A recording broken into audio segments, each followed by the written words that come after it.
space, the final frontier. These words have become legendary, but before Star Trek became a cultural phenomenon, it was just an idea, albeit a wild, ambitious idea, in the mind of one man. Today, we're diving into the fascinating origins of Star Trek, the battles fought behind the scenes, and the vision that shaped the future of science fiction. Plus, we'll uncover some lesser known behind the scenes stories that even hardcore fans might not know.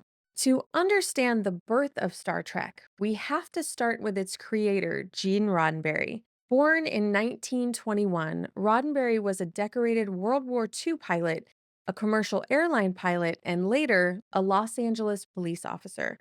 But at his core, he was a storyteller, fascinated by the power of television to inspire and provoke thought. Roddenberry had already found success as a writer for television with shows like Highway Patrol and Have Gun Will Travel, but he wanted to do something different, something bold. In the 1960s, TV was flooded with westerns. Roddenberry envisioned a wagon train to the stars, a space adventure that would explore social and political issues under the guise of science fiction. In 1964, Roddenberry pitched Star Trek to Desilu Productions, the studio founded by Lucille Ball and Desi Arnaz. Yes, that Lucille Ball, the queen of comedy herself. At the time, Desilu was looking for new programming, and despite concerns about the show's complexity, they took a chance on Roddenberry's idea. Ball's support was crucial. There's a popular story that she personally saved Star Trek from being scrapped when Desilu executives were ready to pull the plug. Thanks to her, the pilot episode was given the green light.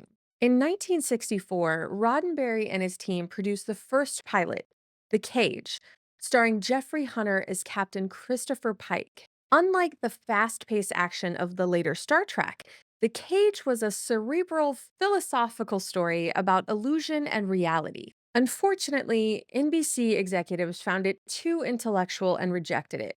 But, and this is the key, unlike most rejected pilots, NBC saw potential and did something unheard of. They gave Roddenberry a second chance. Roddenberry went back to the drawing board. He recast the lead role, bringing in a relatively unknown Canadian actor, William Shatner, as Captain James T. Kirk.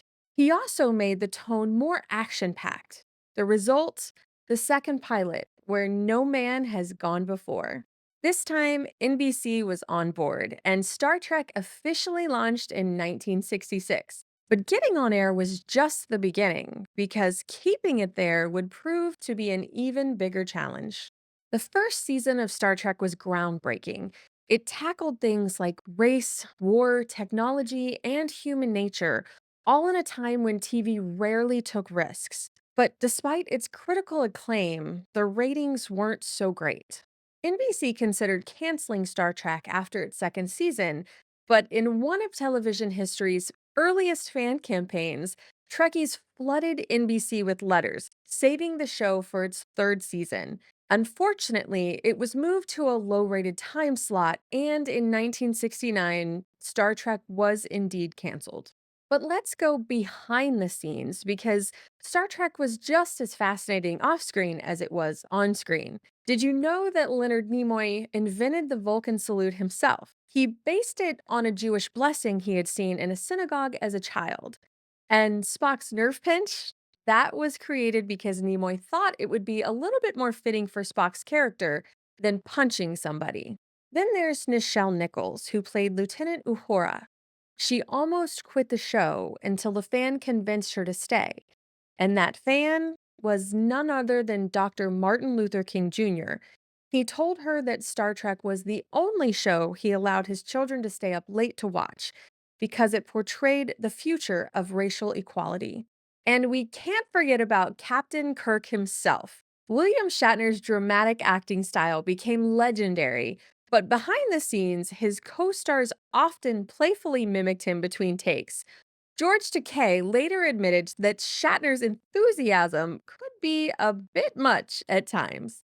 And about those famous red shirt deaths, contrary to popular belief, Gold shirted crew members actually had a higher mortality rate in the original series, probably because Kirk and his officers were always in the thick of danger. But before we close, let's take a moment to appreciate how Star Trek predicted the future. Those communicators used by Kirk and his crew, they inspired the design of flip phones. And the tablets seen in the next generation, they look remarkably like today's iPads. Even voice activated computers, once science fiction, are now a reality with AI assistants like Siri and Alexa. And let's not forget NASA's tribute to Star Trek. In 1976, the first ever space shuttle was named Enterprise after a massive fan campaign convinced NASA and President Gerald Ford to honor the show's legacy. What started as one man's vision turned into one of the most enduring franchises in history. Gene Roddenberry didn't just create a TV show, he created a universe that inspired scientists, astronauts, and dreamers around the world. And that's the story of how Star Trek boldly went where no show had gone before. Okay, so I know we've just touched a very baby amount of Star Trek, but I wanted to make sure we started from the beginning with the whole idea of how the series was created. So thank you for watching this one, but I promise you, as a new Star Trek fan, we will be doing deep dives into all of the series as well as the movies. So make sure you subscribe because that content will be coming up in future episodes. There's plenty to cover, and I'm excited to do so. So thank you for watching, and if you did like this video, be sure to like and subscribe to the channel for more entertainment history. It really does help us get discovered by others who may like this content as well. So until next time, live long and prosper. Okay, so wait, I can do this. I can look at that. How's it go? I can't. Ooh, I can't. My fingers. What? Leonard Nimoy, you're a hero. I can't. Look, they go to the side. Who can do this? Wait, from the front. Not. Oh! Ah,